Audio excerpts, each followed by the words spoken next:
All right, let's talk construction contracts. Sometimes just a couple of terms can mean the difference between a project that runs smoothly and a total financial nightmare. So today, we're going to decode two of the big ones, prime cost and provisional sums. And to get started, let me paint a picture for you, one that I bet sounds pretty familiar.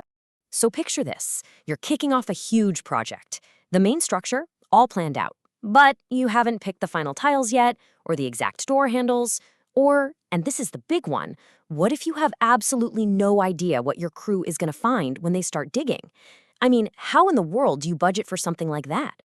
Well, that exact challenge has a name. It's the problem of uncertainty. And honestly, it's something the construction world deals with constantly. So what's the solution?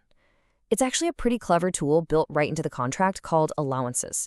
You can think of them as like financial placeholders for all those costs you just can't nail down when you first sign on the dotted line. Okay, so here's our game plan.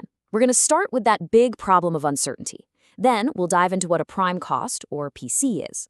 After that, we'll tackle provisional sums, or PS. Then we'll see how it all gets sorted out in the final account reconciliation. And we'll wrap up by looking at why these allowances really matter. Right. First up, the problem of uncertainty.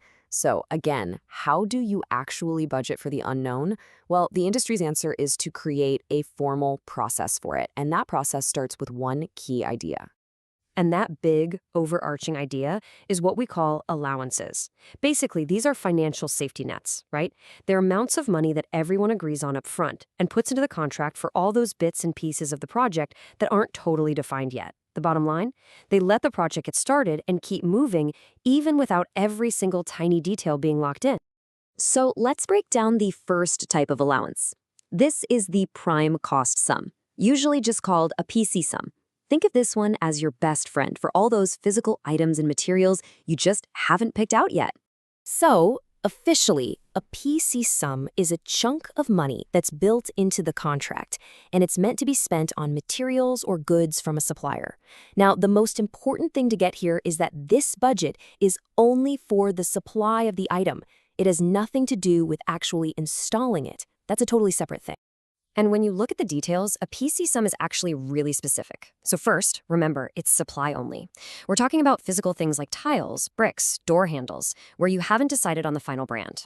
And crucially, this number does not include the cost to install those things. It also doesn't include the contractor's profit. And here's a really key point. The contractor can't just go out and spend this money. Nope. They have to get a formal, written instruction from the architect first. And that's a huge deal, right? It's a control mechanism that stops the budget from just becoming a free-for-all. Okay, let's make this real with an example. This table shows you exactly how it works. So look at the tender stage. That's when contractors are first bidding on the project. We put in a PC sum of £5,000 for tiles. The contractor then adds their 10% profit, so £500, and another $500 for something called attendance. We'll get to that in a sec. So the total amount in the contract starts at £6,000. But then, down the line, the client picks some fancier tiles, and the actual cost comes in at $5,500. Now watch this. The contractor's profit gets recalculated on that new, higher amount. It's not fixed. So the final bill adjusts up to $6,550. See? It's a living number. So just to recap the full cost here, it's really three pieces. You've got the PC sum itself, that's just the raw cost of the materials. Then you add the contractor's profit and overheads. And finally, you have this attendance charge. Now this is super important to understand. Attendance isn't just extra profit. It's the contractor's fee for managing the whole process on site. We're talking about providing power for the tile setter, getting rid of their waste, coordinating their schedule with other trades, all that logistical stuff. It's a real cost for facilitating the work. Okay, so that handles materials you haven't chosen. But what about whole chunks of work that you just can't detail yet? Well, for that, we have our second tool, the provisional sum. So a provisional sum, or PS, is an allowance for work, actual labor and services that can't be fully described or measured when everyone's signing the contract. And that's the absolute key difference, right? PC sums are for goods, PS sums are for work. It's about labor and all the stuff that comes with it. And really, the main job of a provisional sum is to manage risk. It literally shifts the financial risk of some big unknown piece of work away from the contractor and onto the client. I mean, think about it. How can a contractor give a fixed price for something if they don't know what they're dealing with? The classic example is groundwork. You start digging and bam, you hit a massive sheet of bedrock that nobody expected. A provisional sum covers that kind of thing. And this, right here, is why having a team you trust is so important. Now, things get a little more detailed here, because not all provisional sums are the same. You've got defined and undefined. A defined PS is for work where, yeah, it's not fully designed, but you have a pretty good idea of the scope. Because of that, the contractor has to factor it into their project schedule.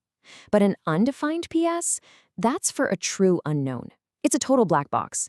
The work is so up in the air that the contractor is not expected to have it in their original timeline at all. It's a huge difference. So, we've got all these placeholders in the contract, but how do they go from being estimates to being actual final costs? Well, that all happens in a process called the Final Account Reconciliation. And the person who runs this whole show is the Quantity Surveyor, or QS.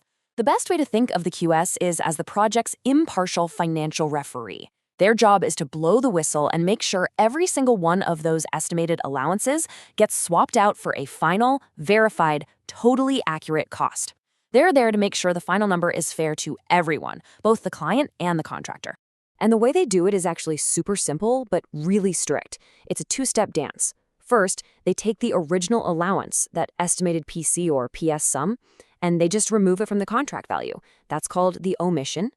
Then they take the actual proven cost of the work and add it back in. That's the addition. It's basically a clean swap. Estimate out, actual cost in. Done. And just to be clear, this is not based on feelings or guesswork. The contractor has to prove it.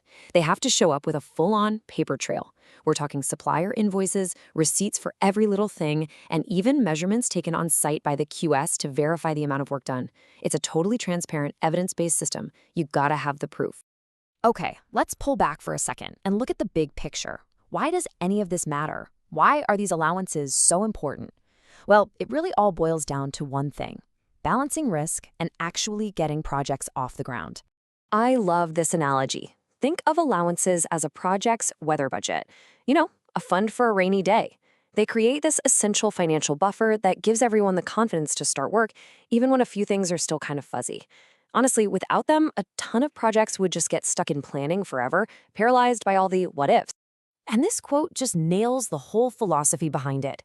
The entire system is built on fairness. The client pays only for what is actually done or supplied. And at the very same time, the contractor is protected from having to gamble or guess on the costs of things they can't possibly know. It's a win-win. Which kind of leaves us with this one big question, right?